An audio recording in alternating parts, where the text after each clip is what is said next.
Charlie Kirk's tragic death. Hallie Jackson analyzes the political fallout. The shocking death of conservative activist Charlie Kirk, founder of Turning Point USA, has sent ripples through the American political landscape, prompting widespread mourning and urgent discussions about the rise of political violence. In an NBC News segment, senior Washington correspondent Hallie Jackson dissected the implications of Kirk's killing, describing it as stunning to so many people across the political spectrum. The incident, which unfolded at a public event at Utah Valley University in Orem, Utah, on September 10, 2025, underscores the vulnerabilities facing high-profile figures and the escalating tensions in U.S. politics. The shooting, a moment of chaos on campus. Kirk, a 31-year-old powerhouse in conservative activism known for mobilizing young Republicans, was delivering a speech under a tent emblazoned with the slogan, "The American Comeback," when the fatal shot was fired. Eyewitness accounts, including cell phone videos, captured the horror. Kirk's head jerking back as a bullet struck him in the neck, approximately 20 minutes into his address. A witness recounted seeing Kirk go limp after the impact, with attendees scrambling for cover amid screams and confusion. The shooter, firing from about 200 yards away from the nearby Losi Center building, was a non-student whose identity has not been publicly released. Authorities took the suspect into custody shortly after the incident, treating it as a targeted attack. Security at the event drew sharp criticism from a student attendee who noted, "No checkpoints, nothing to get in here," highlighting potential lapses that allowed the tragedy to occur. Campus police confirmed the shooting, and the university locked down the area as Kirk was rushed to a hospital, where he succumbed to his injuries.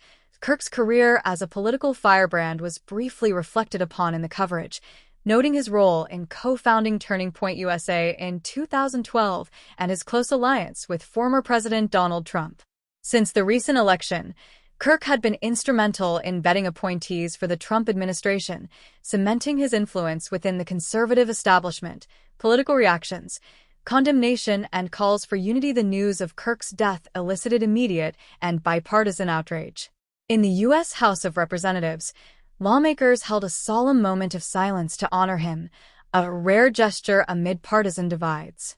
House Speaker Mike Johnson addressed the chamber, stating, "Political violence has become all too common," emphasizing the need to confront the growing threat. Senators from both parties described the event as shocking and tragic, with one Republican lawmaker calling it a despicable act against free speech. Hogan Gidley, a Trump administration alum and conservative commentator, labeled the shooting flat-out evil in a fiery response, reflecting the raw emotion among Kirk's allies.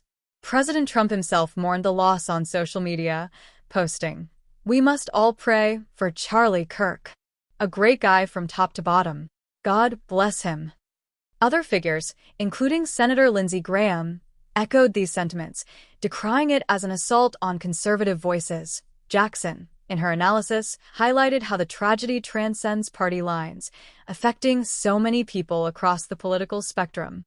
She contextualized it within a broader pattern of violence targeting political activists, noting that such incidents have become alarmingly routine in recent years.